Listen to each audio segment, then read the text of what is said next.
tie, and they're gonna have 7 overtimes, and they both gonna make penetration down to the 5-yard line, and they just go end the game. Penetration is a wild comment. There are so many other words that you could have used in that spot. He did that on purpose. 26. Did he have to say that? Oh man, Yeah, he did. He that gonna on get purpose. censored. Oh, But that's a rule. The one who makes the deepest penetration wins the game. What are you doing? What are you doing? Where's the disclaimer? You should have. That's your fault. The disclaimer should have been up. That's your fault. For every platform that You is know thinking what? I about can't. having myself I and Marlo can't, on your man. show, Oh man, y'all please, done made for the Crook love of show God, up. get See a there? disclaimer. That's we was good. Y'all made Crook show up. You said Southern too many times, God. like the Candy Man, and there goes Crook. God, Doc, who you got, man? Yeah, I still.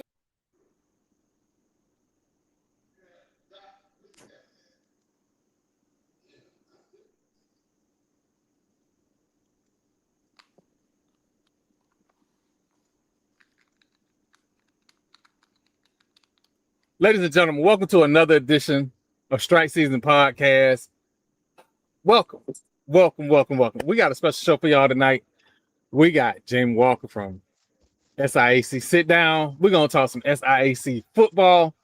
But before we get this show started, I kind of wanted to start with some laughter because I got some bad news for y'all. We are so focused on the small things that we're missing the bigger picture. College athletics is to give athletes opportunities. That opportunity isn't limited to just education. They can possibly make money from their name, image, and likeness.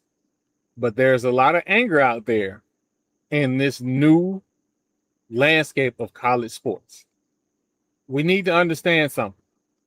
We have a generation of children that watched our athletes managed of by the NCAA. This generation also learned how to monetize their own name, image, and likeness through YouTube, social media. So they've been making money for playing video games on Twitch. I got somebody feedback. It might be me. But the thing is that I want everybody to understand, stop getting mad at these kids. It ain't the kids' fault that they're trying to monetize as much as possible their likeness. We put them in this position. If it wasn't for us, they wouldn't know that there was a possibility to do this.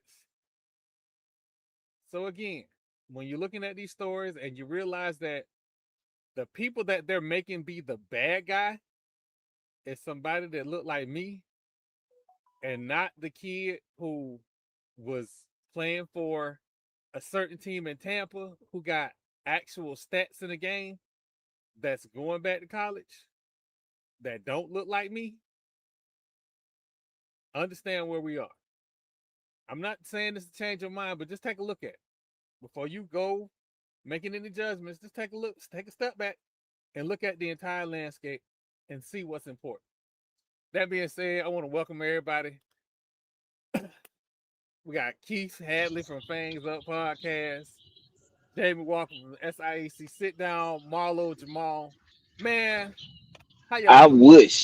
I wish we had the technology that these kids have now. You know how many YouTube pages and OnlyFans pages or fans only pages I have? That man said, wait a minute. Marlo! Man, y'all don't know you don't know what I've been through. You know what?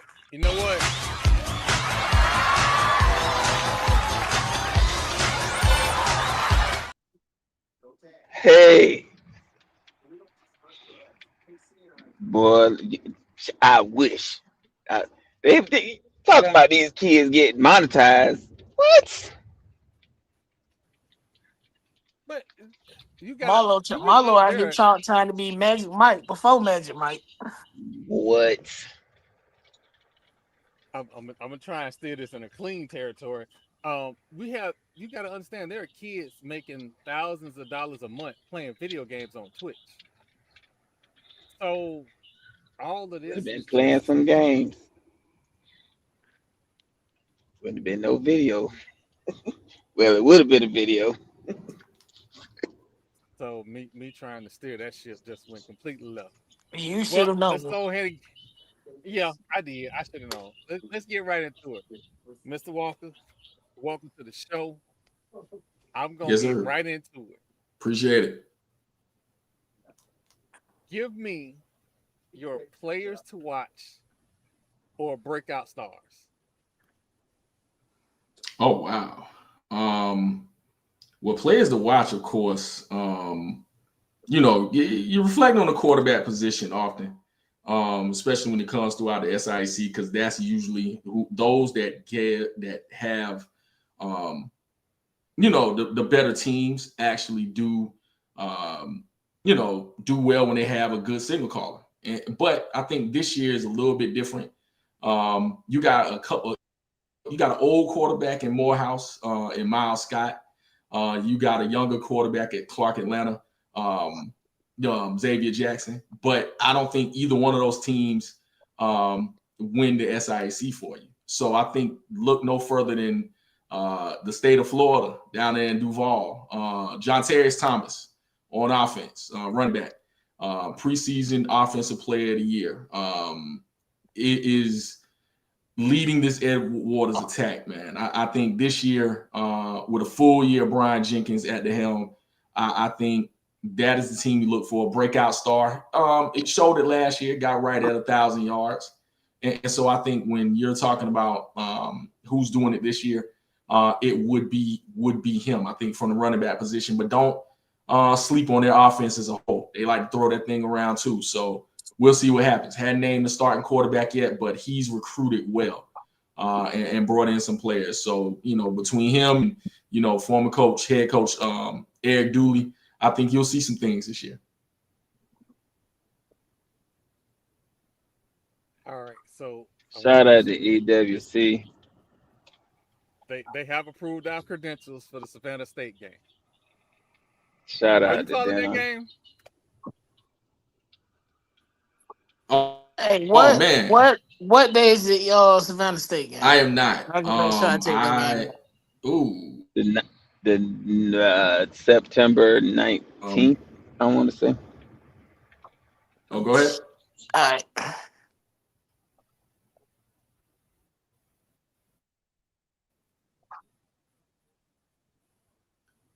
Keep you on mute. Okay, you're talking about that game. I will actually be on the 5th, the Morehouse Clark Atlanta game, the Labor Day Classic. Ooh. That'd be a good one right there. The EW and Savannah State at the beginning of the year is the 19th. It's the 19th.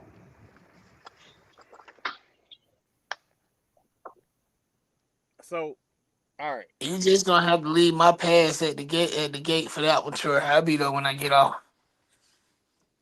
All right. So, all right. So everybody, we EWC people over here, but I'm gonna try and be fair because we got guests. We absolutely are. So I'm gonna ask. Virginia Union has been known to have a running back or two. Do they have one this year? I mean, I think they will. They churn out running backs all the time. They have not named a starter yet. And I haven't been able to see their depth charts yet. But Curtis Allen was one that got, plenty of time when Jada Byers was there. So they churn out running backs and they also get a whole lot of time. So whoever the backup was last year probably got plenty of time, but they always have. And I got to give shout out to running back coach Diego Riley, who should be up next for a head coaching job. But they always have a core running back room. And I expect no drop off at all. It's just what they do between him and head coach Alvin Parker, former running back himself. I think they'll have a formidable backfield, but they have not named a Man, star I think Diego need to go ahead and get ready to be a head coach somewhere. Right. Well, I'm gonna tell you what. He was real close, very close, at a couple of different spots. One in particular. Somebody else got another good person got the job. I'm not gonna spill the beans on it, but he was really close to getting a head coaching spot. Didn't get it this time, but I'm sure his time is coming. Okay. So, all right. I'm gonna try to say this without being messy. That's everything, Troy. I personally think the best quarterback in the conference might be at Benedict. Okay. He was the best quarterback at FAMU last year. That I was Keith. You beat me to it. Keith, you beat me to it. You beat me to it, Keith. I don't think that's being messy, Troy. I think it's the truth because we've seen him. He was very high on our charts in terms of where he should have been able to do last season. I don't think a lot of people in the SIAC might be familiar with him, and that's gonna probably work in Benedict's favor. But he can sling a ball for real. His mama named him right. I think it's a 1-year stop for him too, though. I think the ugly, I think that's the ugly part of it. Like, it's a 1-year stop, and then he's coming back. The question is, where does he go? And I'll be honest, I'd be very surprised if a school like a Southern doesn't make a call for him next year, just so that I just question. You put him at a Southern or a PV, what does that do to balance the conference? I mean, honestly, everybody in the conference should probably be calling him next year, but everybody isn't. Well, okay. So, Because if you want to come back and wear orange and green again, gladly, please come on back home, sir. We sorry. The old babysitter is gone. Fuck that dude. Wow. This is not the show. This has somehow turned into Club the Baby Seal show. It has not. I wish I had a sledgehammer. Damn a club. Okay. So we ain't got nobody at the park. Let's keep it a buck. And if he gonna be there for a 1-year rental and go somewhere else, and you talking about like Southern, I don't even think Southern know what the hell they doing with their quarterback. See, we club who the QB coach over there? No. This is a serious question. Who's the QB coach at Southern right now? I don't even know. We doing SIAC, by the way. And we just clubbed 2 baby seals that had. I'm not sure, but based on what they're talking about,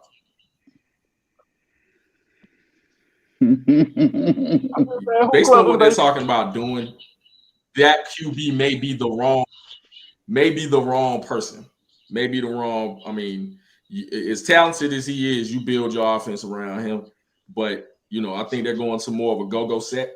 So. I think the quarterback legs are important in whatever they do. We'll see. Yeah. I'm just going to point out the Pick a Blue Nation. It was not me. I did not club the baby seal this time. You just did. How in the hell is Marshall Park the highest paid coach in the SWAC? Oh hell, here we go. Why? You know what? We need to. It's too early for a Hey, commercial. We might as well keep going. all right. So impact transfers into the SIAC. Who do we have as impact transfers in the SIAC?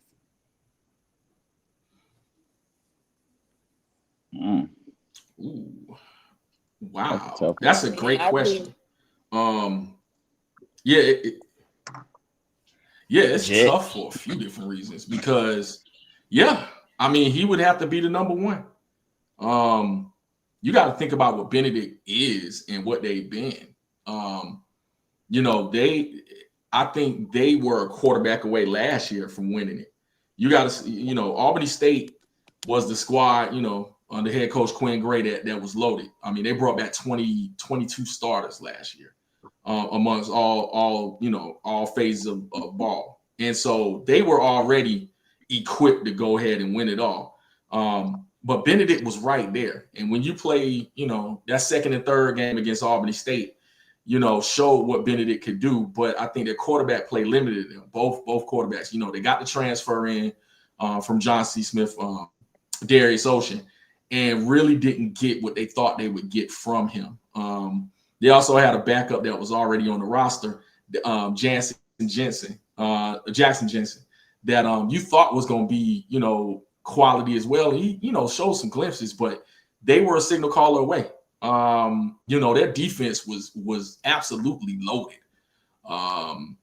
You know, so if they would have gotten at least decent quarterback play, they'd have been just fine. You bring in Jet and you play halfway decent defense this year, they're going to give teams a run, even though Benedict is probably not picked to win it, only because they lost so many in the transfer portal. But give Coach Ron Dickinson credit; they've been able to replenish what they have through the portal, starting off with Jet. I got a question for you, James. What do we look for in year number 2 with Felton Huggins at the helm for Kentucky State?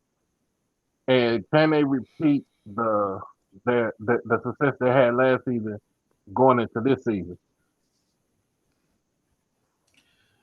They can, because they have an absolute high-powered offense, man. They got those receivers coming back. Well, they have Darius Cyprian coming back, who was an absolute stud last year. I think if you were able to look at our interview on SIAC Sit Down with Coach Huggins, you know, he feels like that team is already ready. It was just a matter of taking that next step. You got to remember, you know, they had some quarterback issues, but having multiple quarterbacks on the roster that could play may be a little bit different. They had Denham Johnson last year along with Bardell. A couple of different styles. One was more of a runner. Coach Huggins likes more of a passer.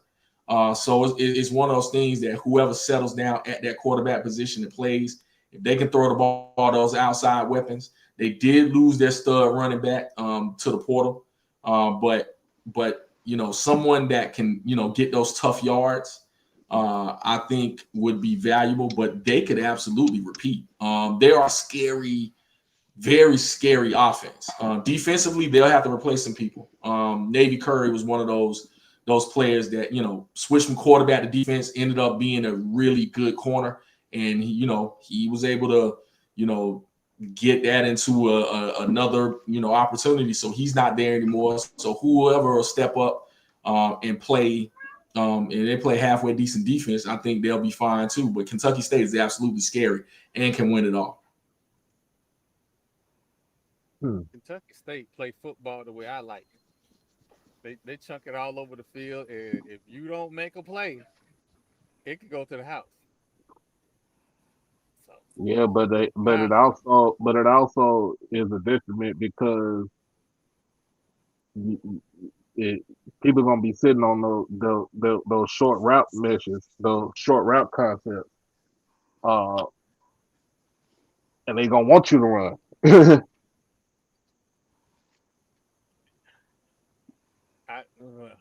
And they were able to do some of that last year. I forgot the kid's name. He was a freshman last year, and they were able to do some of that when people would, you know, back up and play coverage. They were able to run the football. But if they're able to continue doing that this year, they should have no trouble in the SIAC. They'll be one of those top 3 squads. And we're going to see what they can do against Southern real early.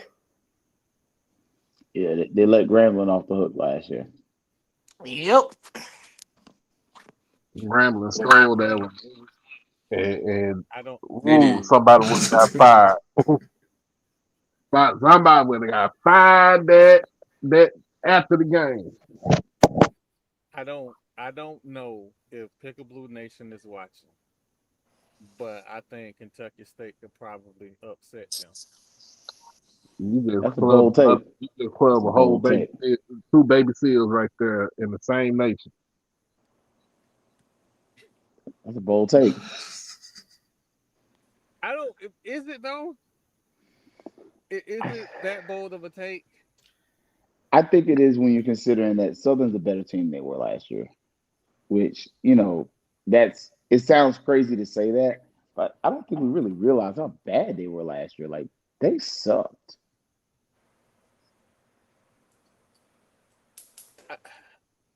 Again, I mean, it just depends on what they are.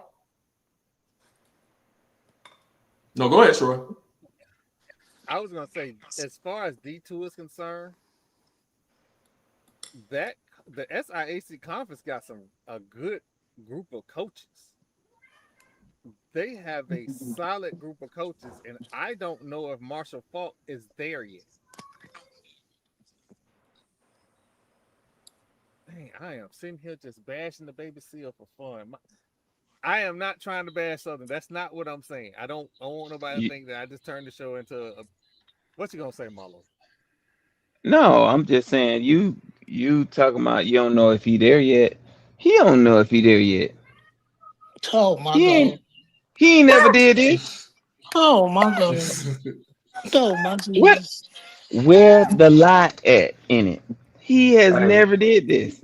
You better be ready because it's coming August 29th. Coming on Saturday. Ain't got too much time left. Well, yeah, he about to find out. I don't know. Like again, he gonna find out. But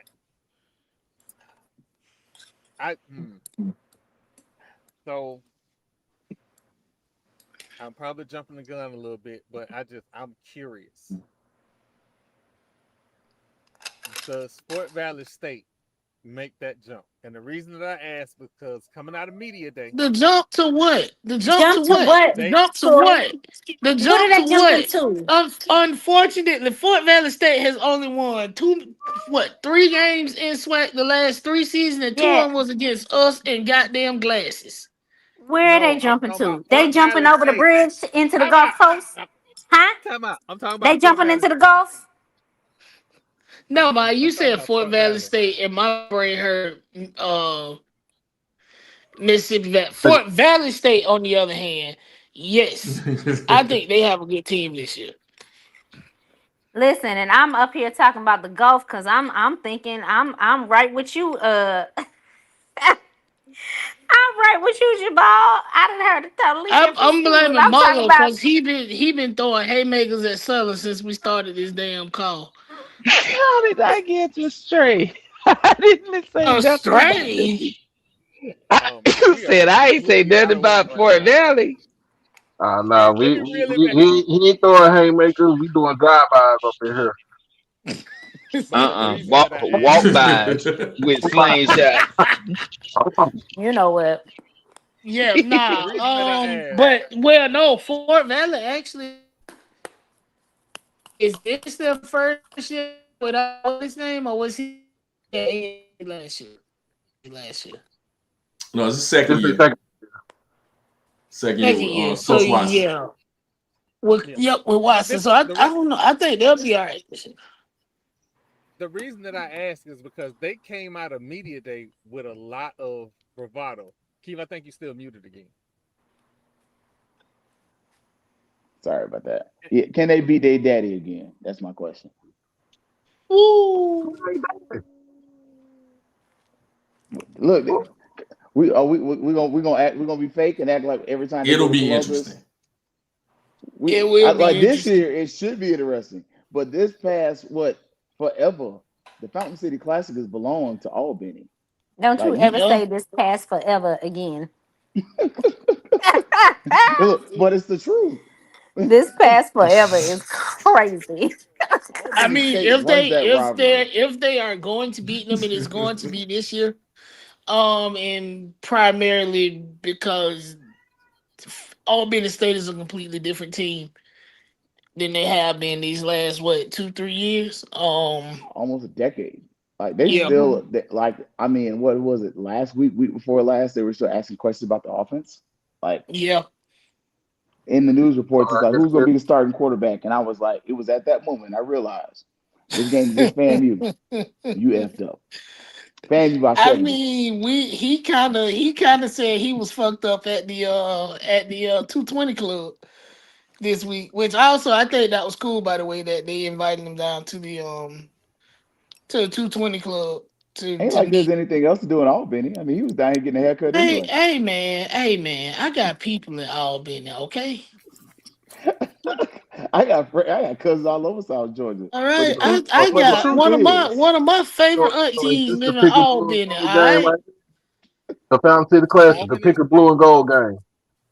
nah, Albany oh State got a God, blue. Albany State got a I was blue. about to say Albany State blue don't change. Nah, same thing with Fort Valley. They still wear that same blue and They yellow got from they blues don't 1998. change. Yeah. I just want to say, Albany State fan, don't pay attention to my podcast mates. Thank you for your coach. What did I say that was I wrong? I just said y'all gonna put I belt to First of behind. all, I saw a young lady on TikTok said, "Other reason why y'all gonna beat us because y'all stole our coach." And I was like, "We don't steal what is ours. That man is a rattler. What are you talking about? He was never gonna be there 30 years.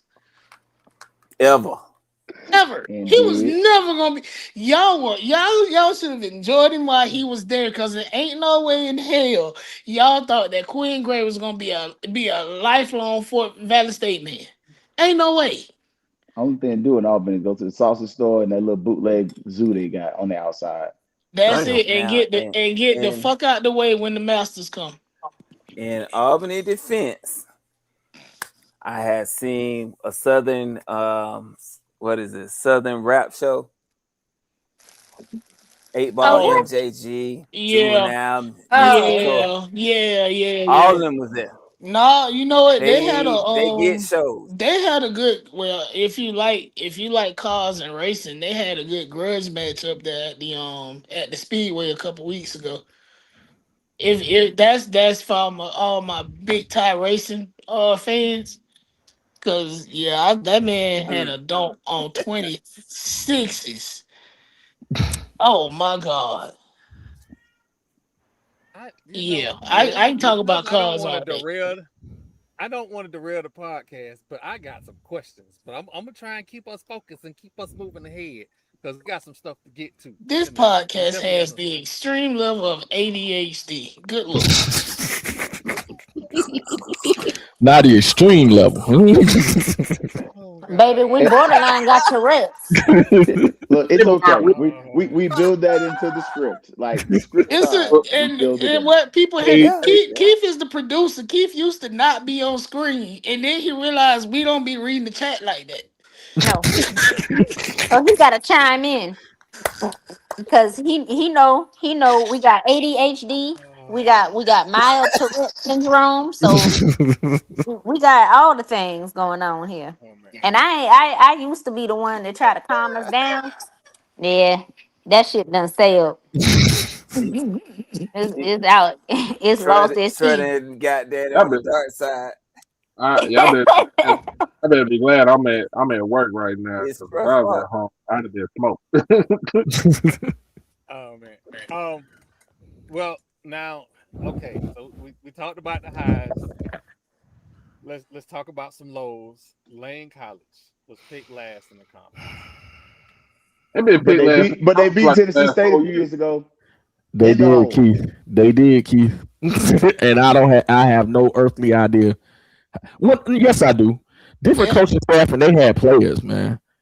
And on any given Saturday, like Yeah. is you can be who hell the Hurricanes can lose to us in 2 weeks. It could be on any given Saturday. It don't matter. Either your team gonna show up to play or they not gonna show up to play and they gonna get hit in the And mouth. they beat them, in the hole too, right? That Yes. year. Yeah, They they did. did.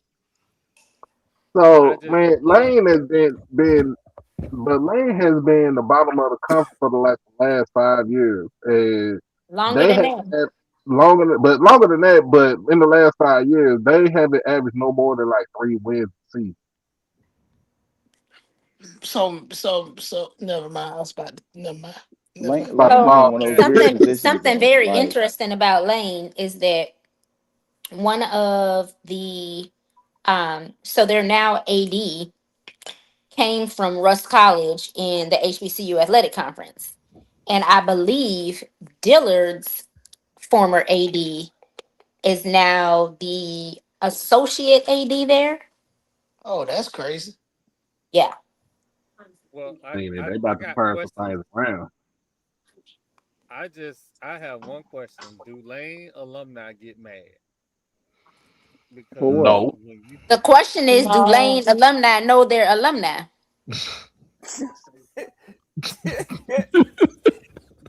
I Damn. mean, Hey, they're mute not Danny. Knoxville Hey, College or mute Danny. anything. That ooh. What? God damn. What? I think Nothing. oh, my other question is, what are they gonna do down there on the plains in the chicken coop, aka Tuskegee? That's what my man melanated call them that, call them the chicken coop. But what are they doing down there at Tuskegee? They can write it, write that ship. Like, what is Ruffin and Aaron Jackson doing? Like, They got some players, man. Last year they were just injured. When you lose your starting quarterback and a couple of pieces early, man, that just derails whatever plans you had. But they got EJ Hall coming back. Definitely threat on the outside. They got some players that's been in the program for the last 2 years that should give them a leg up. It's just a matter of whether or not, and the quarterback that played at the end last year should be the starter this year, even though Coach James always does the rotating quarterback thing, and it never seems to work out for the entire season.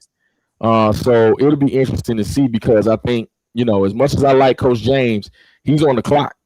And as much as the success of other parts of the programs been, the facilities and things of that nature has come up, it's time for football to start winning again. You're talking about the winningest HBCU football squad, ever. And so, what does that look like? As much as Coach James is a proud alum, a winner in his own right as a quarterback at that school. There are some coaches waiting in the wings, and depending on what goes on, you never know what occurs. They're ready to win, and ready to win now. yeah, and we can't act like Tuskegee alumni don't have, like, that's one of those schools that they're a quiet blue blood. Like, Yeah, you get around their alumni and they'll remind you they got some money. But Yep. that's one of those schools where they rebuilt a band program from the ashes, and it went from being nothing. And part of it was great leadership from a person who graduated from FAMU. But that band went from nothing to being the best in the SIAC real quick, and one of the better bands in all of HBCU. So, much to your point, I think that that's going to be a serious concern. And also, we got to say the quiet part out loud. If you're one of those three HBCUs that is considering making that jump to Division 1, you got to have football that's going to have people wanting to come to it, because Tuskegee's got Tuskegee's got it worse than a lot of us when it comes to just getting to Tuskegee. Like, let's be honest, you ain't flying to Tuskegee, Nope. and most people don't want to drive there. So you have to have that consideration as well, to where you got to have some type of winning football program on there so that you can draw at least the local schools. Because heck, even Tallahassee, you're talking 3.5, 4 hours. Like, that's not a ride most people want to make. Especially not from Tuskegee. Not at all. And I'm not being mean. It's just it's Tuskegee and Alcorn are like in the same boat to me. Yeah, you got one street in, and that same street takes you out, And again, and you not might saying that die with trying shade to of have being two mean. cars on that road at the same time. You might die I don't. Jesus. You know, because I really want to. the road is only big enough for like 1.5 cars. Be careful. Y'all messing it up for everybody because I really want to go and be in the shed as long as I'm chewing on stuff on my bunions. I I want to mean, be no, in the shed. okay, okay, but no, I'm not like okay. I've been to Tuskegee. It's a beautiful campus, wonderful place. It was just getting there. I was like, I'm not a person that goes stir crazy unless I'm on like long flights. I was in the car. I was like, bro, please, like, what is going on? It's Like, hurtful. It's a painful trip. why? And then it was like nothing but trees. I'm like, I can't even say I mean, pull over your at the best, truck stop. if you really think about it, your best bet to get to Tuskegee, fly to Atlanta and make that drive. Ain't no but an hour and 15 minute drive from Atlanta to Tuskegee. You go past Auburn.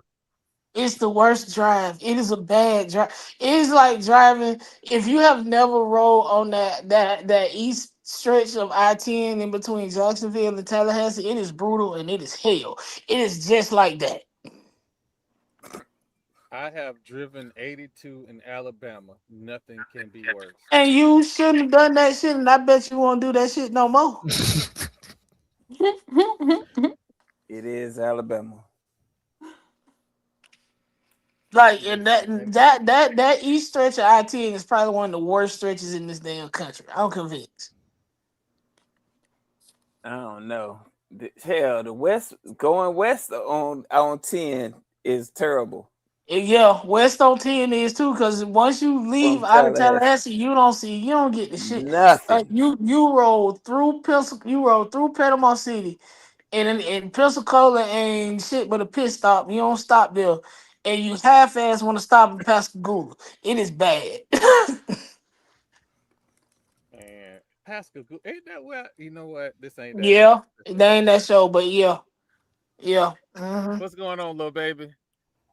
So again, I'm gonna keep everything moving because I know our producer, you know, he wants to make sure we stay on point because we got the best producer in the land, Section Chocolate.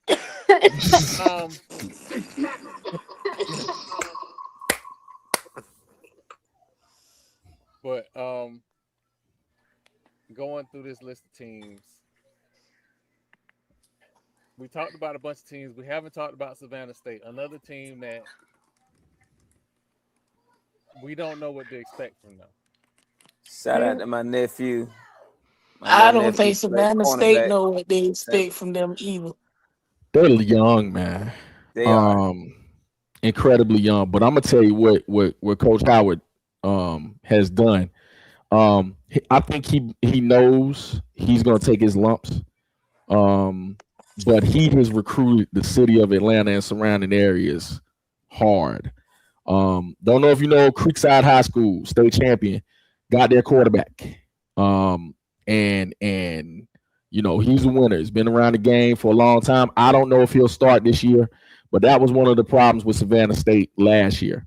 Aaron Kelton had a really good defense, but they couldn't score the ball to save their life. And so I think even though, you know, Coach Howard is a defensive coach, I think he's conscious of the fact that they have to get better offensively. And so, you know, they'll be young. They're going to, you know, finish probably at the bottom of the pack this year. But I think, you know, look for them in the you know, the coming years to be a contender. But yeah, they are incredibly young, and they're going to face some adversity early playing the defending national champions. Georgia Thighs, I would say bet your eyebrows, but I don't know a Albany State podcaster, so that would not be fair. But welcome to the show. Well, how about this? Let's bet lap dances, Georgia Thighs. That's not something you get in Tallahassee. That is very illegal in Tallahassee, so you know. I am interested in that bet. What you put the disclaimer up? We are talking business.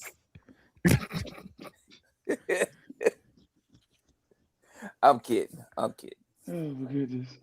Unless you're gonna do it.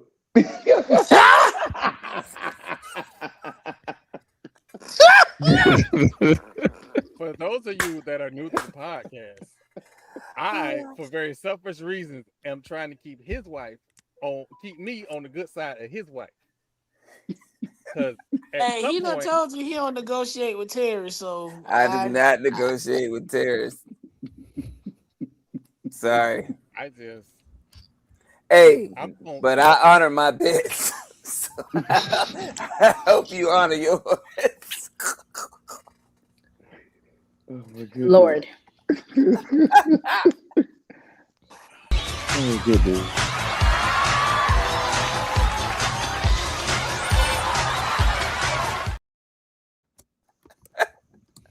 Oh my goodness. Oh shit. Y'all misbehaving in front of company. Listen.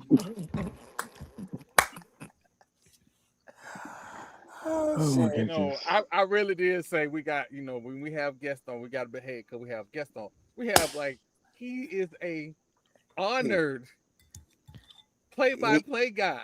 He is. You know how you have the people that come to your house and be like, man, I'm not fixing you no water. That's hey, I love that. I love it. I love it. Get my ass up and go fix it. Go in the kitchen. You know, hey, thank you. Oh my goodness. Well, hilarity ensues. Again, Troy don't even know how to get it back on track no more. It's okay. I don't, but I'm trying. You want to throw it to a break real quick, Troy? Oh, yeah, we'll throw it to a break real quick. We'll come back, and I'm going to ask you about Central State. Oh my God! This is your invitation to the moment. The Divine Nine, the bands, the parties, the performances, creating memories with your people. So pull up to the 2026 Orange Blossom Classic. It just hits different. Labor Day weekend, Miami Gardens, Florida. It's the culture, the connection, the pride. One weekend, one experience, one big community. Get your tickets now at orangeblossomclassic.com. A new tradition begins. The Birmingham Football Classic at Legion Field.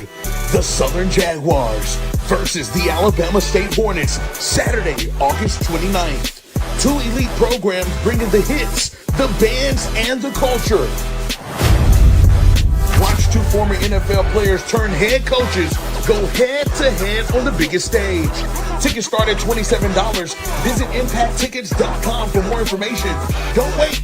Get yours now.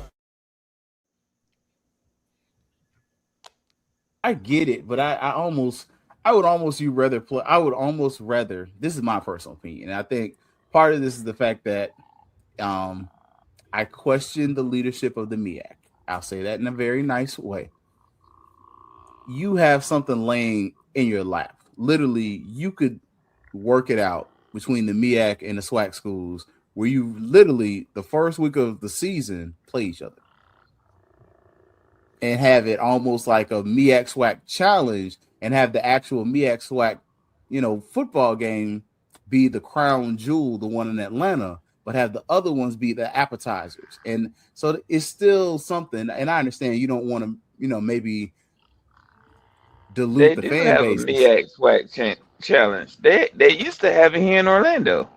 They do, but I'm saying they should have the entire conference. All the SWAC schools and play each other that you should play each other. And then that way, the end of the night, 8:00, you have that be your feature game. And whoever the conference that has a better game, you get the little preseason trophy for the conference. And then all roads lead to the celebration. Man, so we're back. I want to thank everybody in the building for talking. We're going to talk SIAC football. There is a program that was a once proud program, Central State, that has fallen on hard times. do they have a path back? They do. They got a Seminole as a head coach too. Yeah, they do. They do. I think they're gonna surprise some people this year, but you got to understand, Central State school stuff is probably affecting their athletic program. When it comes to pouring money into athletics, it's not really something they can do right now. But they've been working hard. As Fort Valley from last year, Coach Carter has brought swag to the program, has brought a little bit of stability, and he's recruiting that area well. The area of Ohio, reached into Detroit, Chicago. He's recruited that area well because it really, monetarily doesn't cost you a whole lot. They hadn't, done much stretching down south, but in that area, definitely has done a lot of recruiting. His quarterback will be coming from one of the opponents they played last year that beat him, I think Kentucky Wesleyan. So he's the real deal. And so they're going to look, they're going to run up on some folks this year. They are going to run up on some folks. Defensively, lots of improvement from last year. They're not a squad that got blown out in a whole lot of games. They were in a great deal of the games they played last year and snuck up on people and won some games they shouldn't. This year, the expectations are higher, even though everyone's sleeping on them. If they can just, when you're talking about them traveling, that's always a thing. When you're taking those long bus rides in certain areas, it is a thing where they have to account for all of those things. And that's where, when your program doesn't have a lot of money going in and a lot of money poured into the athletic program, it is an interesting thing. But that athletic director, Miss Brown, from FAMU, ironically, has done all she can to infuse life into that Central State program, and they're going to run up on some people, but it's not to where they're going to be in the upper echelon, but they're right there in the middle of the pack. You said athletic director from FAMU that's working. Okay. And a coach from FSU that's working. Yep. But I do kind of question out loud, is that a team where they almost should start to reconsider conferences? Like, is the SIAC financially not a good fit? Like, geographically, that's kind of my question. Keith, I'm gonna tell you, man, it's gonna be interesting. I hate to even speak this into existence, but Central State and Kentucky State have to do some reevaluating in general. I don't know if you've heard much about Kentucky State and what they're trying to do to that school in general, but there's some rumors it may not even be football there in a few years, man. And that student body is fighting to try to keep that school as it is right now, instead of turning into a trade school of sorts or some kind of other institution. But Central State's fighting the same fight. Their financial issues are have been well documented, and it affects what they do athletically. And so when you're talking about the conference, I think for the last few years, the questions of whether or not they should remain in the SIAC geographically do come in, man. And that's a long ride, man. It just is. And trying to maintain and keep up and actually be successful with all your programs, really, man, it's tough for them. And so should they be thinking about something else? Maybe. But that's a proud football program, man. The likes of Hugh Douglas, the likes of Eric Williams, the history of that program. Billy Joe, at one time, winning national championships. It's one of those things, man, where you hate to see that go, but in the landscape of what collegiate football is now, where you got to have money to survive, they have some other things to think about, even as just a regular institution to stay open. So we'll see what happens, man.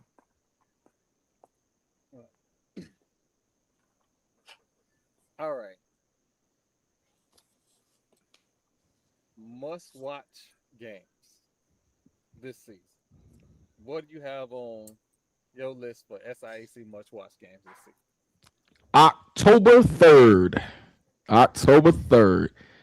Kentucky State travels to Duval. I will be there for the Edward Waters game. Yes, I'll be calling that game with Marvin James. And man, that I think that's the game of the year. I said it back in the summer, and I still stick by that, man. I think you got two high-powered offenses, two coaches that that have been around. Huggins being the younger guy, Coach Jenkins being the elder statesman.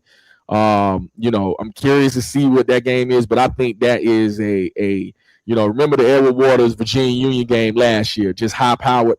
I think this is even better because they are what I think. If I'm looking at Coach Jenkins and what they've recruited, fireworks all over the field, man.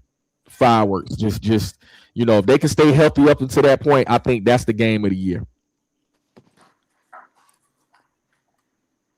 Anybody? All right, so that's that battle between the two Atlanta schools, that to me is, you get a nice little something early in the season. That's going to be interesting. What is that? First game of the season, second game, first conference game, Labor Day Classic, Clark Atlanta versus Morehouse, and of course that the Fountain City Classic. Like, I don't think, as much as I just poke fun at Fort Valley, and you just said this is their window, this is the game you kind of got to watch. Like, when they go to Columbus, it's a meeting in the middle between the two schools, both of them about an hour and some change. This is Fort Valley's chance to get some get back over a team that they have not had success against.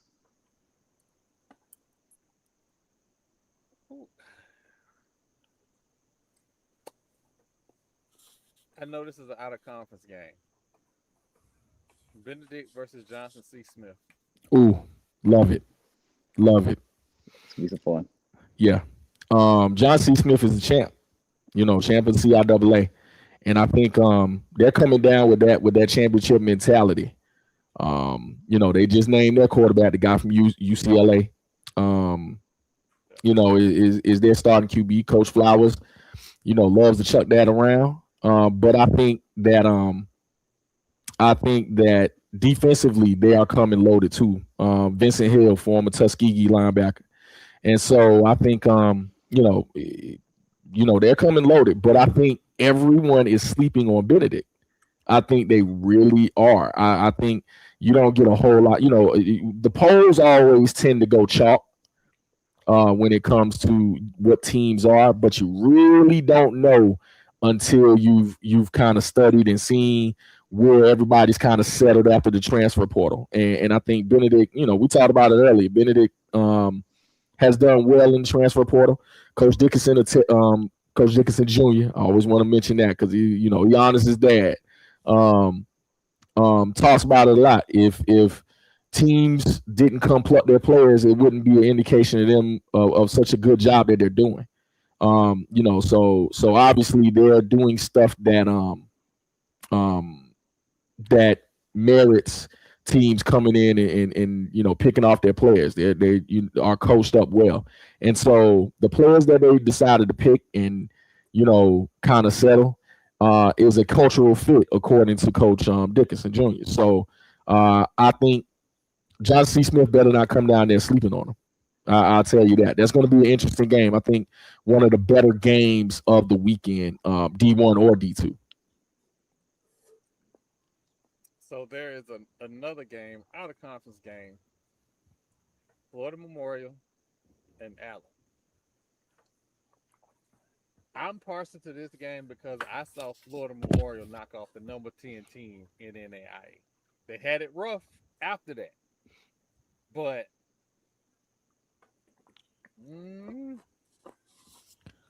I think Flomo is another one, though. You kind of asked the question, is the off-the-field stuff creep onto on the field? Like, we just got the news reports about kind of the negative rating they got. And, that's despite Flomo being different, like not just being different because of location, but Flomo is one of the few HBCUs with aeronautical program.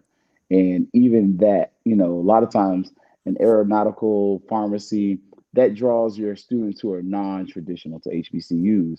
So seeing them still kind of struggle, even with that, and a lot of it be based on their acceptance rate, not the completion rate. I think I'm just hoping none of that carries onto the field. Yeah, great point, Keith, man. Because I think that coming out lately, man, is athletics your priority right now. Whereas people are talking about your school shutting completely down. So I don't know. It hadn't affected them much because I tell you what, Florida Memorial will come up and beat you. Teddy Keys has talked about this often. The caliber of players they're able to get may have not been, successful at other programs, but they can play and they can get in Florida Memorial. And so it's one of those things where, they come up and smack a D2 squad in the mouth. As Edward Waters. And so, yeah, I think that'll be a good game. And they are fully capable of beating Allen. Fully capable. It wouldn't surprise me at all. Listen, I am a huge fan of Mike Jones. Who? I was gonna do that. I was like, 2 years ago, he was the NAIA Assistant of the Year. That head coach went on to Chicago State, and he got the helm and has been doing a dang good job. I almost cussed, but I didn't. He's doing a dang good job because, again, being at Southeastern, watching them play, and by the way, for those who don't really understand NAIA D2 football, Southeastern has better facilities than Bethune-Cookman. So that ain't a stretch. Oh, my bad. And it costs about the same. Yeah. Nayland has better facilities than Bethune-Cookman. They cross the street. You walked into that one. Keith, take over real quick. I'll be right back. So, kind of in general, when you're looking at that program, actually both of them, kind of look at Flomo. We love them. But when you just kind of looking at some of the games on the TV schedule here, we got our must-watch ones, but what's that one that you're going to tell people that might not be on the must-watch list, but that's like, hey, don't sleep on it? Oh, wow. From the D2 ranks, man, I'll tell you what, and we've kind of discussed them too. A lot of matchups between the CIAA and the SIAC this week, going on. I would say another one of those would be Livingstone and Allen. I think they play each other tough. A few years ago, they couldn't even complete the game because of lightning. But I think, Livingstone's real improved. I think last year they were able to get the places they have not been before. And I think head coach Sean Gilbert wants to have that squad, ascend in the top half of the CIAA. And so when they play SIAC schools, they oftentimes want to win bad in the worst way. In fact, in the bumper, when you talked about a loss, moment of being able to have those squads play, everybody in the conference should have should take the first week. Same thing with the D2s, like I said about the D1s. Should be the first week to be able to do that, man. Go ahead and get it done. Then, of course, the prize at the end. But, D2s, of course, play in the playoffs. But, yeah, a golden opportunity. And as many schools as possible are playing. So that's a game. Elizabeth City State versus Fort Valley is a good one coming up too. Elizabeth City State is not not the doormat of old. They got Adrian Jones from Shaw a couple of years ago. Now has kind of shifted that program, and so looking to see real good game, sneaky good game. So those two stick out in particular, but I'm looking forward to some of these D1 games and the D2 D1 games, which D1 gonna get knocked off or has the possibility of getting knocked off. And I think, Southern, we joked about it earlier. It'll be interesting because Kentucky State and Felton Huggins is from the area. He wanted to get Grambling bad last year, and I know it killed him. This year, I think the players that's coming back are focused. Not that they'll get them, because you're always talking about scholarship totals and things of that nature. But man, but when it comes to heart, I think Kentucky State's heart will be in this game, and so we'll see what happens if Southern doesn't bring their A game or think they're gonna just run over Kentucky State. They got another thing coming. And the SIAC is kind of one of those cradles of coaching, especially within HBCUs. Who's the next man up? We saw Quinn Gray come over, this last year. We've seen what, South Carolina State. We've seen what he's done. Yeah. Who's the next guy that's coming out of the SIAC that's like, two eyes, watch out for this brother. He might end up at one of these schools and make some noise. Wow, man. You know what's crazy? I think the next guy up is not coaching this year. Yeah, I got you. Mr. Keaton. Because I think it's his time. I think he's been seeking that opportunity and deserves it. But if it was a coach that's currently on a staff going into, I would say Ron Dickerson Jr. Because I think he is shown he can go to any kind of program and be successful. And I think when you're talking about the pedigree, I think you're talking about who he's worked for, what he's able to implement, what he's able to do despite the money, and garner support. I think you give him a bigger budget and some time. I think he does what you need to do at your D1 program. So I think Ron Dickerson Jr. could be one of those coaches that you look out for, because you got to see what they do. They've improved. You talking about Chennis Berry being the creme de la creme, goes to South Carolina State, hadn't lost a conference game yet. You follow him, and in your first year, you get hired late. You still win some games and kind of keep the program afloat. Then you bring some players in, you start winning, and then you continue with the win despite people plucking your players. Hey, you can see he can do more with less. He just wasn't winning. He was actually whooping some ass last season. When you look at it, it was just the one game against Albany State, which it could have went, both ways. But if you see that game was hard hitting from start to finish. You're right, Doc. It could have been. I mean, it could have gone either way, man. And in fact, they ain't gonna say it, but they think they might have got jobbed at the end of that game, in the second and third game. So, it was right there for the taking. I mean, because you look at it, you going from 10-3. You went 10-3. Maybe two of those games. You looking at maybe 12-1, and get it to the third round of playoffs.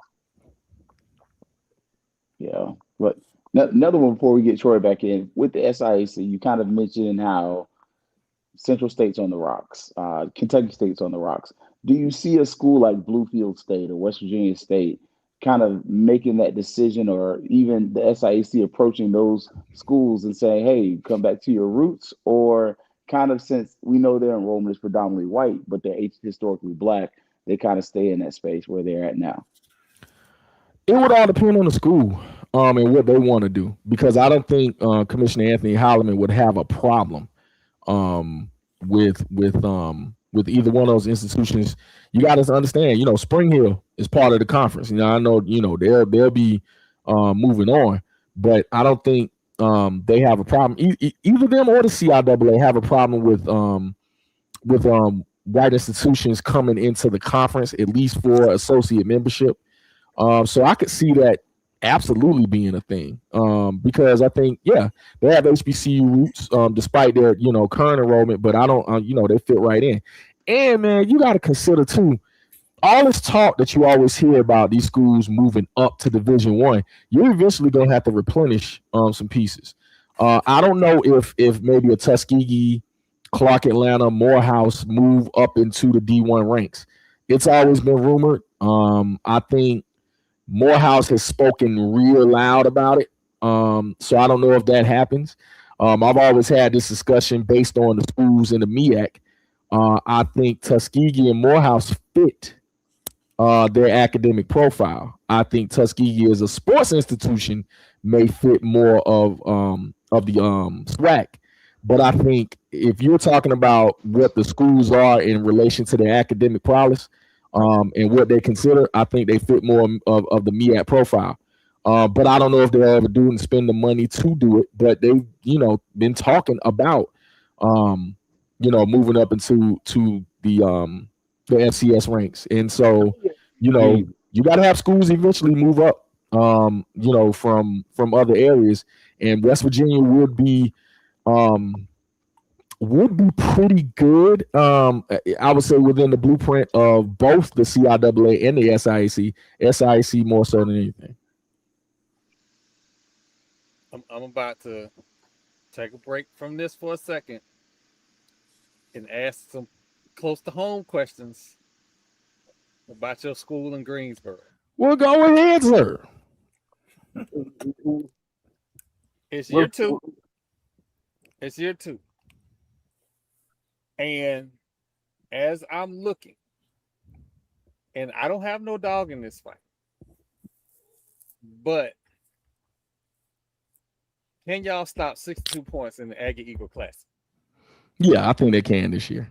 I think it took Coach Sean Gibbs to realize just how depleted the roster was to get his type of guys in, and so I think they can this year. I think they'll be better. I think the record is not going to be you can't go anywhere but up. But I think but I think it took the level of toughness and transition to get A&T where it needs to be. They're playing in a tough conference, but I would tell you what, it's depleted to where it used it's I won't say a shell of what it used to be, but some quality teams have left that conference. And I think by default it should be better. In general, I'm talking about the conference in general, because if you look at any, FCS measuring stick, the CAA has fallen down, I would say maybe 5th or 6th if you're ranking all the FCS conferences now. There's some conferences that have come up, but yeah, and I think they have the opportunity. They're a little more equal to the opponents that they currently have in the CAA. Basketball, other sports have done better. Football has just been that one that it has taken a while to get done. And I think, full disclosure, I was, me and the former head coach, Vincent Brown, actually coached together in high school. And so it has taken a while for the transition between Vincent and Sean Gibbs now. And now that they're implementing those players, you should see improvement this year. I think, again, the record's not going to look like it would if they were still maybe in the MEAC or just any other conference in general, because you got to understand, it wasn't just the fact that they moved into the CAA and just started losing. They went to the Big South first. They took their lump in the first year and then finished second in the Big South in that second year. And so should have won it. Garner Webb, took it at the end, but should have won it. And so it's not a matter of, yes, CAA, once upon a time was a quality conference. But, when you're talking about the financial implications, when you're talking about all the stuff that you have to do to revamp you as a team, a lot of starting over took place. And so now in the second year, I'm fully expected to be improvement. I'll tell you this, Jamie. I think the kind of like the downfall of the CAA started when James Madison said, "Forget y'all, we're going to Division One. We're Oh going yeah. FBS." Oh yeah. When you talking about all of those schools, you got to think about who they lost in the last few years. You know, James Madison already a juggernaut. Expect them to do some things because they're spending money along with, you know, putting together quality teams. They're taking quality players away from other spots. But then you got the likes of Villanova, Delaware. You know what I'm saying? They have left the conference. Then you got Richmond, William and Mary. All of them have left. And so, yeah, the CAA is definitely not where it once was. You're talking about a juggernaut conference winning national championships. Now, they're probably in the middle of the pack within the FCS. But yeah, when you're talking about A&T joining and being in that conference, it was going to take a while. Hampton got in before we did, and you know, still having the same issues. So it's not easy. It's not easy making that jump. I'll never go into the question of whether or not we should have joined. I think when you have different goals, you know, you do what you do.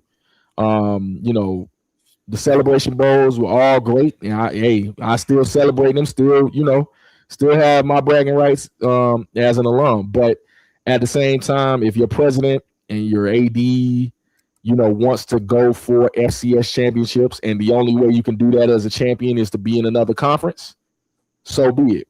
That's what they chose to do. And as an alum, I stand with them and do what I can do to help support that. But at the same time, hey, tired of getting our ass kicked. Yeah. Playing I ain't gonna lie though. Yeah. I think y'all gonna have some boots on against Morgan. I'm calling that already. We're gonna see. We need to shut a person named me at Mike down. I don't know. It ain't about him. I think Incas just. I think Incas. I don't like A&T, but I really don't like Morgan. Morgan is getting close to that Bethune-Cookman realm. Keith should be this year, man. I think you got that entire offense coming back. You know, have they locked in a signal caller yet? That's the big question. But they're going back to something they used to do. You know, within the MEAC, that's running the football with sizable linemen, big trench players on both sides. They're going back to a formula. You know, the term is, you know what I'm saying, they're going back to making chicken. And so that's what they're doing. They're going, you know, they're going back to that. And that formula works on the CAA level. If you can, you know, it works on really any brand of football. If you can run the football and stop the run, you got a chance. I don't listen. I had at the beginning of the summer said Morgan got a special player and they're gonna be special this year on offense. And then they proceeded to pick somebody else to get their stuff. I was with Marlo's joke. I just wasn't gonna say it.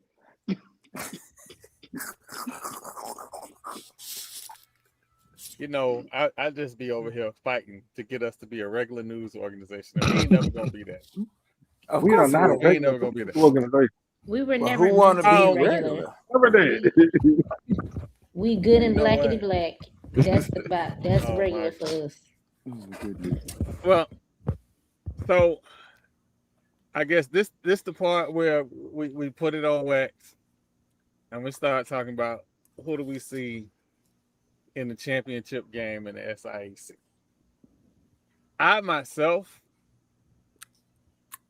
I see Benedict and Albany State in the championship game. I could be crazy. I'm a raise your stake. I see Benedict versus Edward Waters.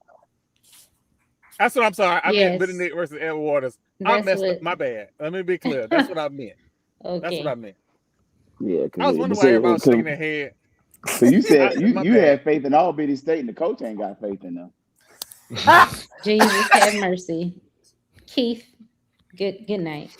Where the light in it? I don't know why. I don't know why he was at the 220 club. I don't know why. To get some macaroni and cheese and get a haircut. You know. That lady asked him what kind of offense he was gonna run. With what players? Jesus. The good ones at fam. I mean, They are. We're not trying to be mean. Like, there's a level of honesty. Like, every joke has a hint of truth. And the truth is, he lost a lot. Like, he lost his best defensive lineman. He lost his all-conference quarterback. He lost a receiver. I mean, and then we went over there and took a receiver from EWU that used to be at Albany State. Like, literally, like, when you're going into this FAMU game, it ain't looking good. Well, and it ain't looking good in the conference. The only reason it shouldn't be a high-scoring game is Coach Gray takes mercy. Yeah. Takes mercy on him. He cannot He don't run the ball. So let's be clear. He cannot. No. We got PTSD. The nation needs. I don't know why y'all keep saying my volume low. Oh. The problem is if they run the ball, that it could get uglier than if they were passing the ball. Because our running game is stupid right now. It could be way worse. Like, FAMU's offense is so deep. Receiver number 1 is not on the depth chart right now. I'm not being facetious. Like, receiver 1 from last year is not on the 4-man depth chart. And he's going to contribute. Yeah. But again, getting back to who do we see in the championship game? Edward Waters and Benedict are my predictions for the championship game. Benedict in an upset. Ooh. Wow. I think Kentucky State will have something to say. I can see them in Edward Waters in a rematch from the October 3rd game. So that's probably where I'm leaning. But I'm gonna throw a monkey wrench in there because this is a family friendly show. So I got to throw in some things because listen, me and Coach Gray have chopped it up for the last few years, man. Talking about the SIAC, I believe in this product. No postseason aspirations. Not aspirations, but no postseason this year. But do they finish first in the East? No. Sorry to take over your show, but I gotta know. I want to know from y'all. I say no. I don't know. Who this? Don't ask me. You better not ask me. Who we talking about? Fam. You talking about fam? The Florida Agricultural and Mechanical University. Well, I think y'all be second in the East for us, so because I don't have no. Listen. There we go. I'm keep saying this, and people not really listening because there's a lot of people saying, "Fam, you don't have nothing to play for." I'm gonna remind y'all, the SIAC, the CIAA, the SWAC, and the MEAC all agreed on a poll that did not have any stipulations on anything. There can still be a national championship. Y'all gonna be the APR national champ? Wow, that's what we doing? You know what? We don't lose homecoming. Ours or yours. I'm gonna be at 3 homecomings this year. And that one in Montgomery gonna let me bring my footstool. But it's gonna come down to really one game. And it's gonna come down to, believe it or not, it's gonna come down to the Jackson State FAMU game. They go to Jackson, right? Yes. We go to Jackson. FAMU goes to both of the top 2 teams in the division. I ain't gonna lie. Them boys in Montgomery. I gotta see it. Can the Buffalo Bills get over it? I'm sorry, the Houston Oilers, because they ain't been in no championship game in a while. Again, and this is no shade to Alabama State or Coach E-Rob, but you have to win the big game, and you have not beaten FAMU at your homecoming. It has not happened. I'm not sure why you keep putting them. This is his best chance. He has They have to win it this year. He a They have pain to. freak though. Yes. He a pain freak. He was like, I know we can do it. Just put him on the schedule again. I know we could do it. Okay. Marlo called that man a masochist. What did we learn? What did we learn for today? I'm not sure why Crook Coach. is in the comments. We are not talking about Pick-a-Blue today. We not. I'm not gonna take a shot at y'all because we're not talking about y'all today. No, I'm talking Southern. Jackson State. I'm talking about Southern. We're not talking about Pick-a-Blue. We're not talking about Southern. You know what? FAMU in over a decade. Wait.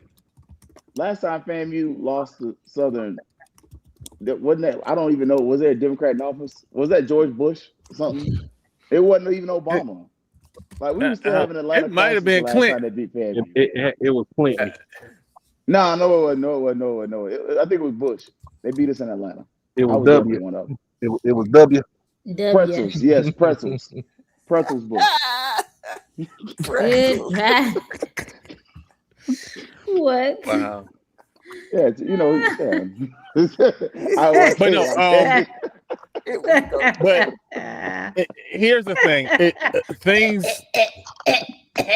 FAMU has to have everything go their way for them. And again, they won't be awarded the East, but to be the best team in the East, everything has to go their way. And just like the West, everything has to go Prairie View's way for them to win the West. I don't think the West is going to be that easy to win this year. How many? They put 2 teams in the West, Troy. To be honest, I only think it's Alcorn and Prairie View. Them the only teams that I think are in the West. Now, don't have wait, who no faith in Grambling? Everybody don't have no faith in Grambling. Listen, yeah, I was wondering. Grambling. Listen, hold on. Grambling got one thing going for them, and they pick a hole. That's their thing. They got Jackson State at home again. Running with this pick a hole. I thought he was gonna say that they bands are always off beat.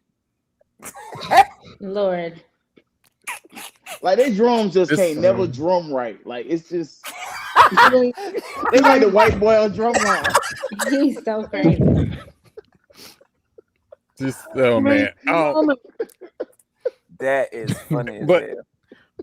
But that's and again, I could be out of pocket. Texas Southern could raise up and do something crazy because it is pressure on that football coach. I don't know. They already did something crazy. I'm gonna tell you like this, Troy. You got the head coach at Prairie View crying about playing the damn Labor Day Classic, playing Texas Southern in the Labor Day Classic, and crying talking about it should be later in the year. No, get your shit going. Play each other like you always do. I ain't gonna lie. I don't think he's wrong on that. I mean, I know it's your classic, your tradition, but I kind of like it. I like the rivalries at the end of the season. Like, I mean, think about it. Hold on. They in the state of Florida in the season.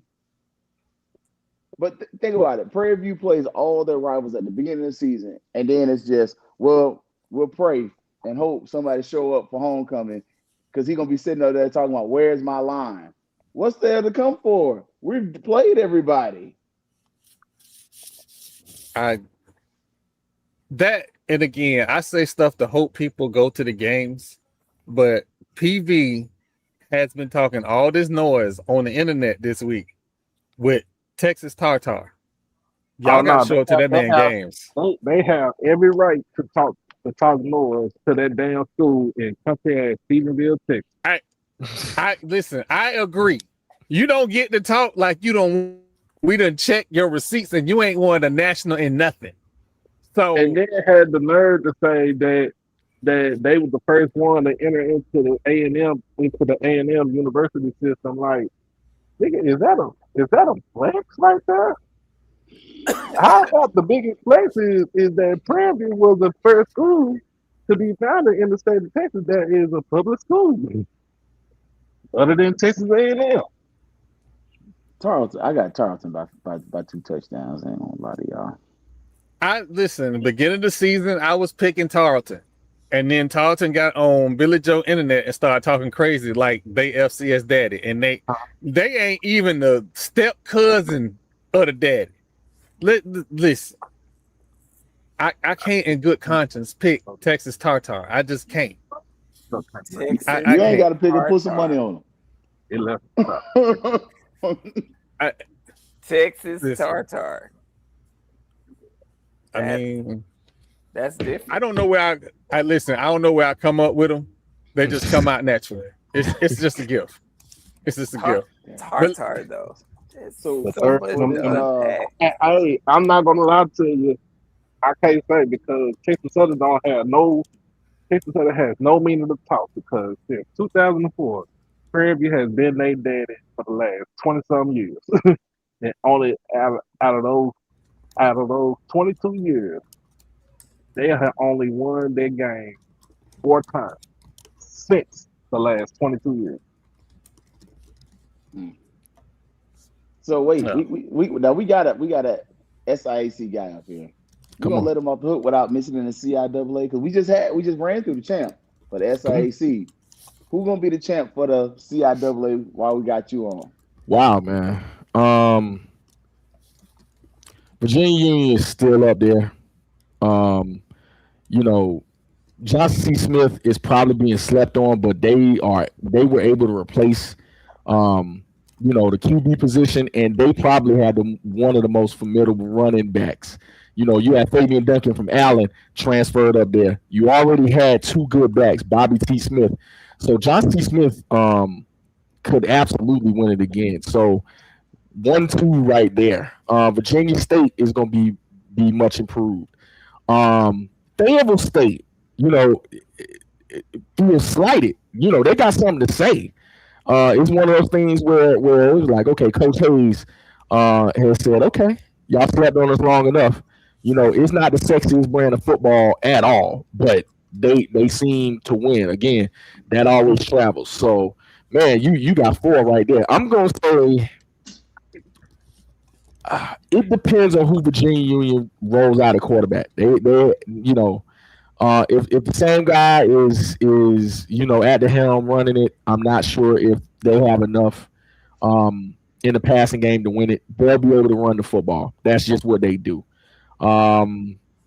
If you held a gun in my head, I would say Johnson Smith will repeat.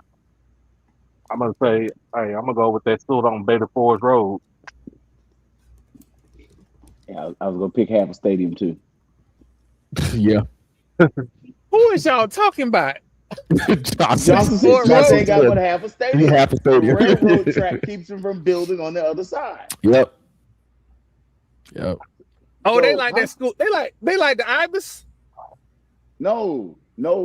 The Ibis can't afford to because of the neighborhood. They literally can't because like CSX is like, yeah, you ain't tearing up our train track to build a football stadium.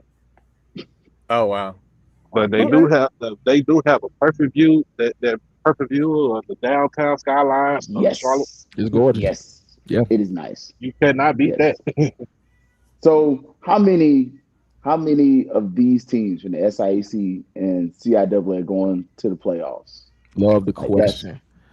The CIAA has converted their playoffs now, or their end of the season to where they also have 2 games at the end, their championship game and then the 3rd and 4th place game. 3rd and 4th place teams will play each other to try to strengthen that playoff position. The SIAC a couple of years ago made an agreement with the Conference Carolinas to play their 3rd and 4th place teams to strengthen their playoff position. So both teams, I think, because both those HBCU conferences are in different regions, which is a good thing because what they used to do is slight a couple of teams just because the CIAA and the SIAC were in the same region. Now that the CIAA is in Region 1, they are very capable of getting 3 teams in. I think they'll get 2 in just because they have some tough conferences in Region 1. I think the SIAC will get 3 teams in like they did last year. And so I think 5 teams again, it was a record last year. The Gulf South is a shell of itself. It's dead. Just say it, Jamie. It's dead. It's close enough. I mean, it's almost time for them to call the SIAC for that merger. Yeah. They don't want to do that. They're too prideful to do that, though. Well, they're not gonna do that, and I don't necessarily know if the SIAC picks up the phone because the SIAC tried to do that years ago in playoff contention as far as just trying to strengthen their playoffs, and no answers, especially in basketball. And so, why return the favor? So we'll see. But they got to talk to somebody. I think Delta State. There's a conference out west that they could probably join. I think you'll see some of that come up. But right now, as long as they still have an opportunity to get into the playoffs, it'll be what it is. Valdosta State, I think, would love to be in the SIAC. Whether or not the SIAC wants to put them there is a different question. I don't know if you necessarily want to, have them join the ranks, but it just all depends, man. And and then they're playing, Tuskegee's playing West Alabama, so we'll see what happens. But hey, good luck to them all. Welcome back, Stillman. Now, tough question. Which team do you see making it out of the SIAC and CIAA making a deep run in the D2 playoffs? Great question, man. And this is gonna have to be my last question because I got a jet. But let me see. Woo.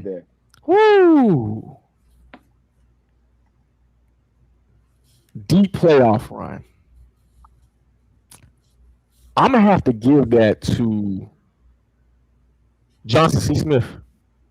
I'm gonna have to give it to Johnson C. Smith. I think they're the most complete team. Albany State was head and shoulders that team last year. Quinn Gray had them humming on both sides, and I don't think people gave their defense enough credit for being what they were last year. They were invincible, man. It's just as much as Benedict gave them problems, Benedict couldn't score on them either. So it was they were great on all phases of football. But yeah, John C. Smith is probably that squad this year. Well, listen, before you go, tell the people where they can find you at so they can go ahead and like and follow your show. Man, look, the SIAC Sit Down. We're on HBCU game day. We'll be doing some work with the Black College Sports Network as well. You can find me on Twitter, Sport Voice JW, and you'll see me on a few different things this year. The SIAC Network.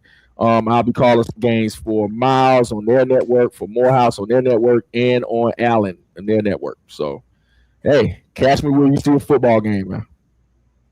Hey, man, as always, man, just let us know where you're going to be at. We'll be there. Appreciate y'all. I'm going to have to bring you to the state fair classes, bro. Look, man, I'm trying to get on some SWAC games for the last 3 years. Listen, man, it's tough out here. Man. But we'll see.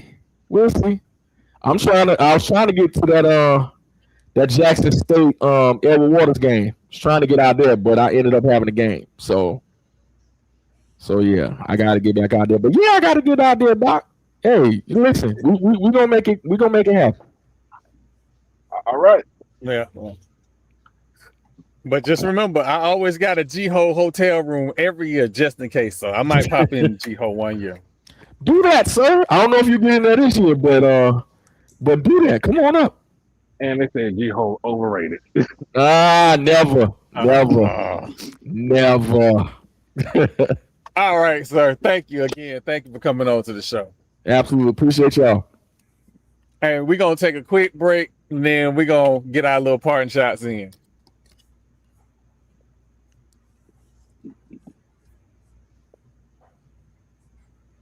A new tradition begins. The Birmingham Football Classic at Legion Field. The Southern Jaguars versus the Alabama State Hornets, Saturday, August 29th. Two elite programs bringing the hits, the bands, and the culture. Watch two former NFL players turn head coaches go head-to-head on the biggest stage. Tickets start at $27. Visit ImpactTickets.com for more information. Don't wait. Get yours now. How you doing? It's Coach Quinn. Great giving you a call for Family Football. I'm calling you about your season tickets, man. We need you to be all in and restore the strike. Okay, I still got mine. You know what all in, that in and all in means now. So just make sure you take care of them season tickets now. Do yours again. How many can we put you down for? 5, 6? You got your season tickets renewed yet? I'm giving you a call for your season tickets to renew if you haven't already. 576. Hang up or press pound for more. That's tough. This is my free labor for the week. Awesome. So you're on schedule to make sure that you're in the place in Bragg Stadium this season then. This is your invitation to the moment. The Divine Nine, the bands, the parties, the performances, the OBC HBCU weekend experience. It just hits different. Labor Day weekend, Miami Gardens. Get your tickets now at orangeblossom.classic.com.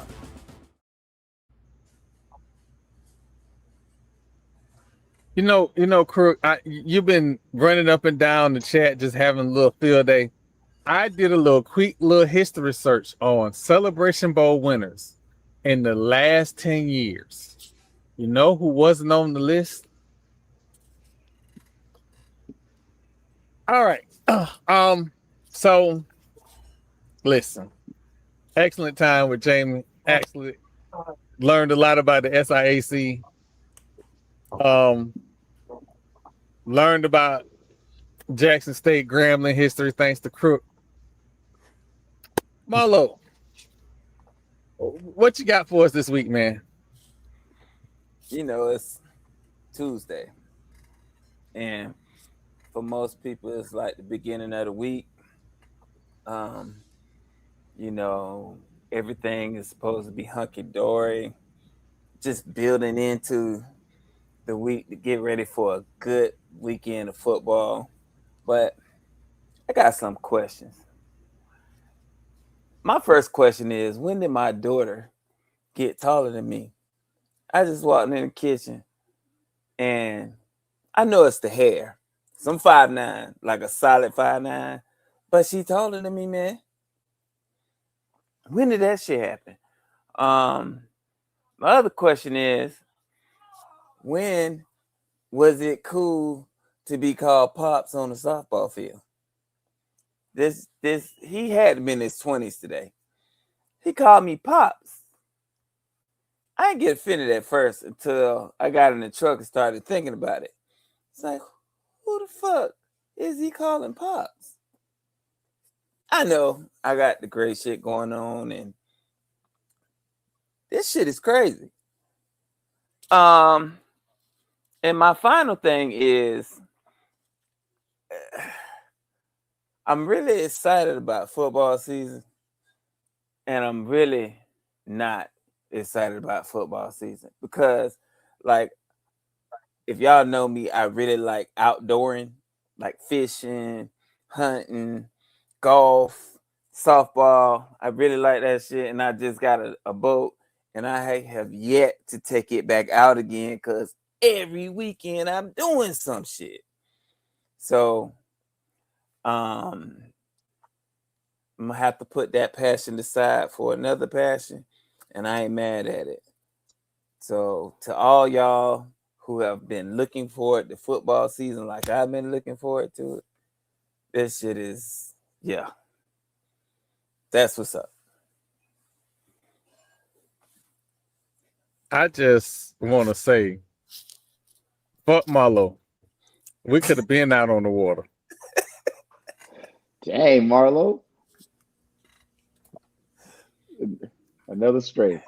Every weekend, it's been some shit going on. It's gonna be busy all the way through. And on top of that, we trying to get down to the Florida Memorial game. So yeah, this season is packed. You must be taking the bright line. Listen, I'm just gonna drive down and come right back. Them the quick little 3.5 hours from Tampa. Come on down and come right back. I mean, it could be worse. It could be. I could be. Because of a former governor, there's no bright line here, but I digress. It could be worse. I could be in Coral Gables. Doc, what you got for us this week, man? Hey man, look, we got preview of Jackson State, Tennessee State tomorrow on the show. So so it's about that time. And then on Thursday, we got two matchups starting on Thursday. We got Delaware State taking on Stony Brook in Dover. And then the nightcap will be Mississippi Valley going up against Nickel State. So we got that on Thursday. We got that starting on Thursday. Friday. Friday the start of regular season high school football here in the state of Texas. Probably check something out. And then of course Saturday, man, we humming because at 7:30, Jackson State versus Tennessee State. You got 8 o'clock, Tarleton versus Prairie View. You got FAMU versus Albany State. We got everybody. And that damn school in Daytona don't play until next Thursday. But it's football season. I love it.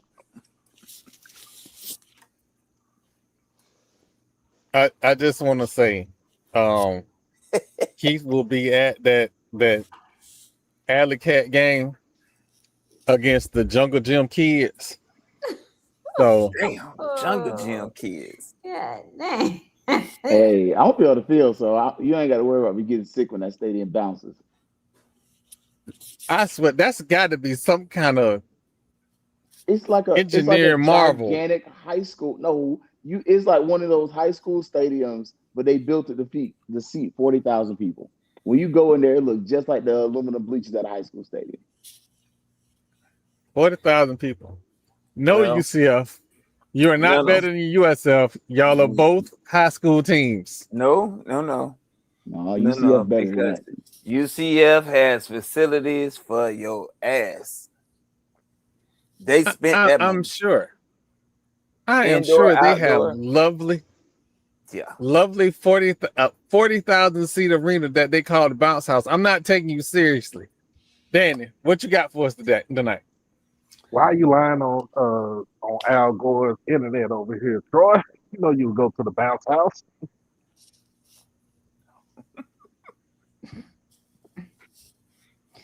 I cannot. I ain't got much, y'all. Work has been kicking every part of my body, not just my ass, but like everything. Y'all know. I ain't got a whole lot of body to kick, so you know I'm hurting. I've been real tired. I just but you know, I love what I do.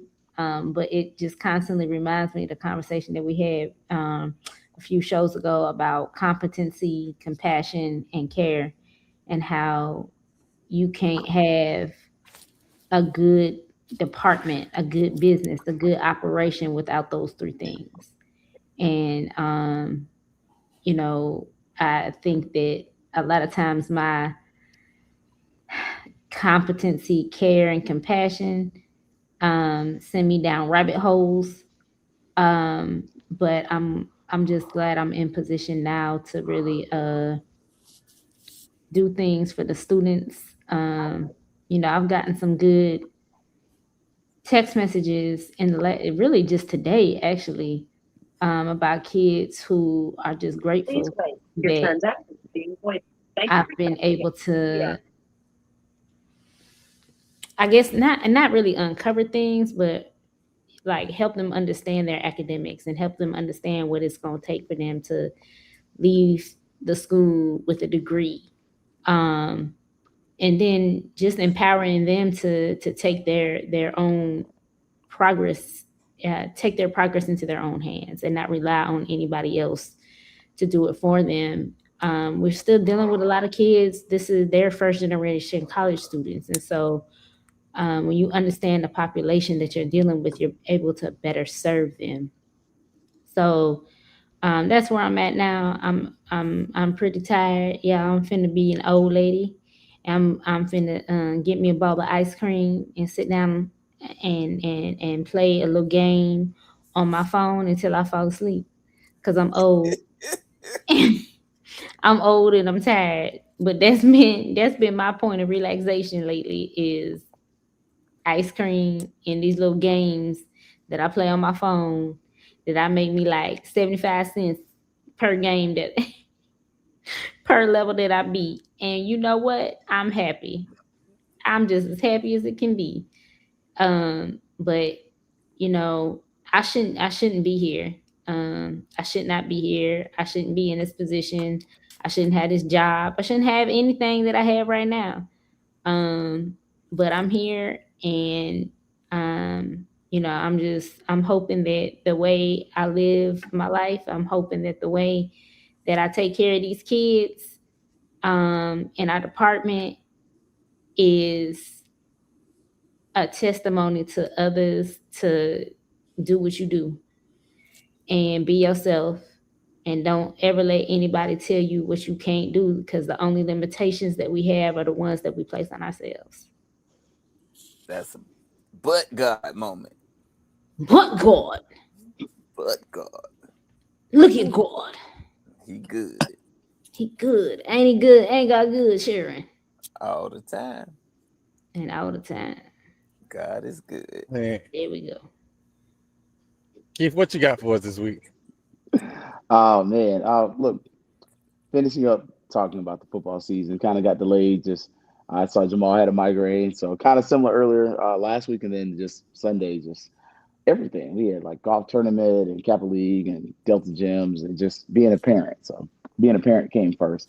But this weekend, family football too. So got some fun things hopefully coming down the pipe, working on some things in the background. So hopefully I'll get to be on the field. But if I'm not on the field, hopefully I'll get to be somewhere else where I want to be. But either way, it will be somewhere enjoying family athletics and really trying to continue to get out the information about what's going on with FAMU. We always try to, tongue in cheek. We laugh, we joke, but we also try to be as real and honest about this. So just really get ready for that and getting ready for the post game, man. We did the the interview with Coach Gray yesterday, and it was amazing. It was really cool. Gerald actually wrote an article about a lot of the questions I was asking him.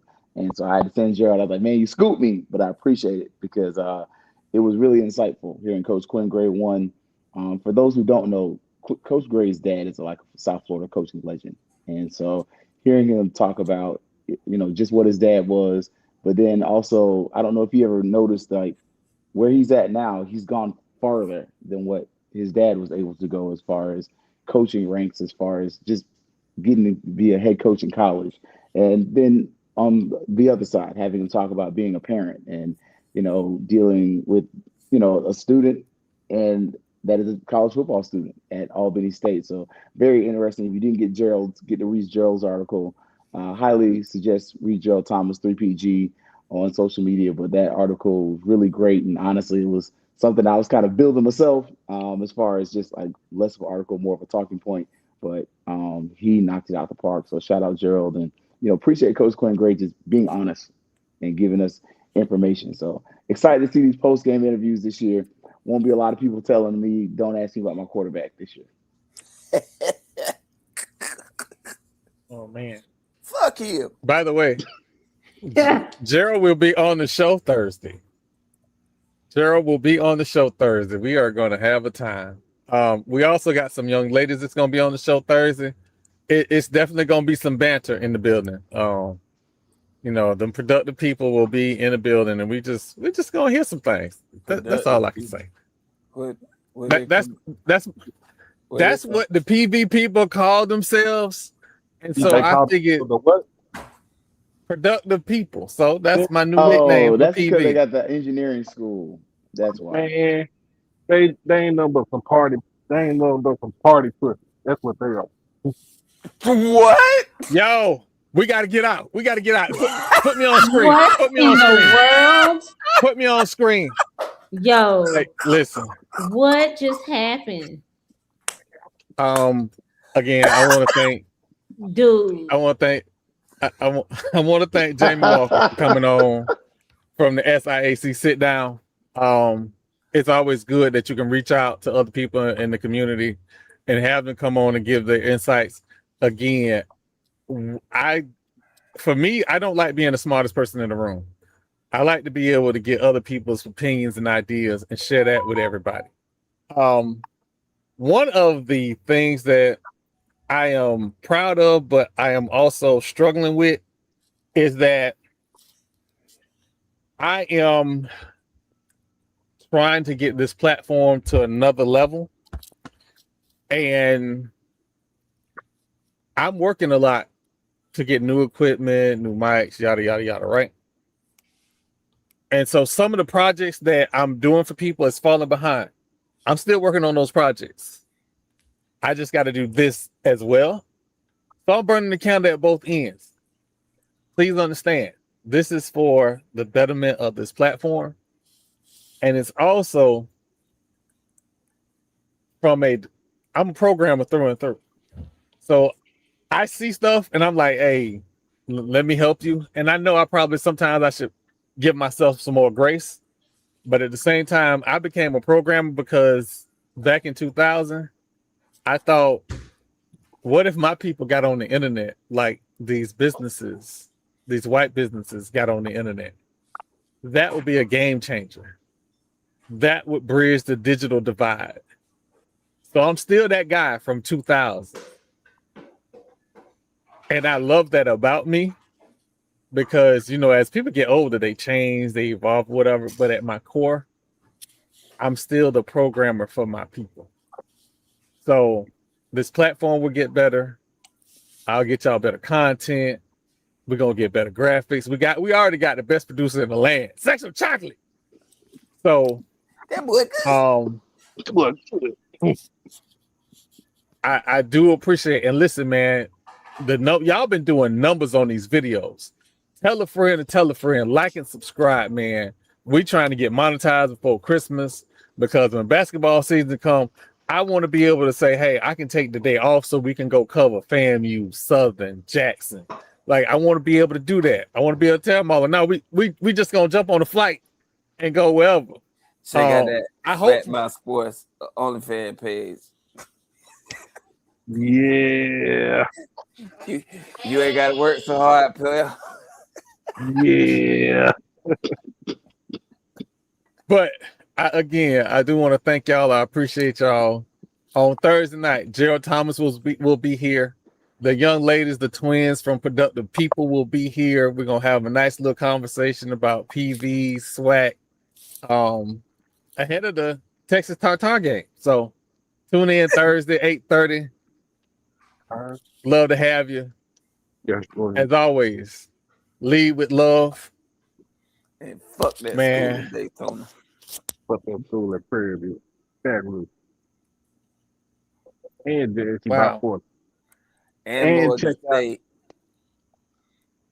out Dallas Cowboys Unfiltered on YouTube. At Greensboro. I don't know why you go check them out. They probably got on the players got on cowgirl outfits. You know what? We're not gonna go there. We're just Why? gonna look at the pirate outfits.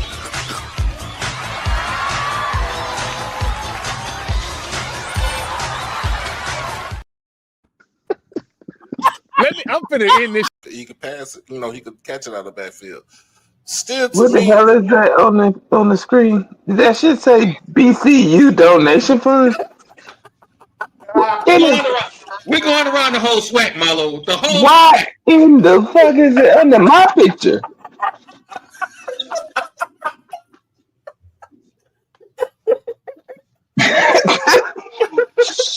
What in the hell just happened?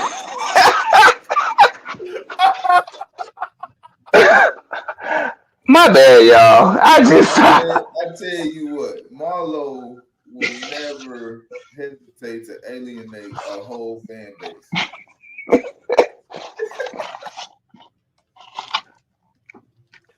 My bad. Them folks I pissed last week. Them folks for Southern with pissed last week. We did them boys like that. Like they ain't had no type. They ain't want to play.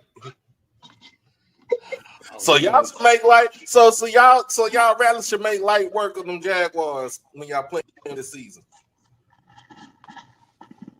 I don't know if we're gonna make light work, but winning the game is. Yeah, I'm confident that that's gonna happen. Well, you know what? Y'all really want. I was trying to slow roll this. But y'all don't want to slow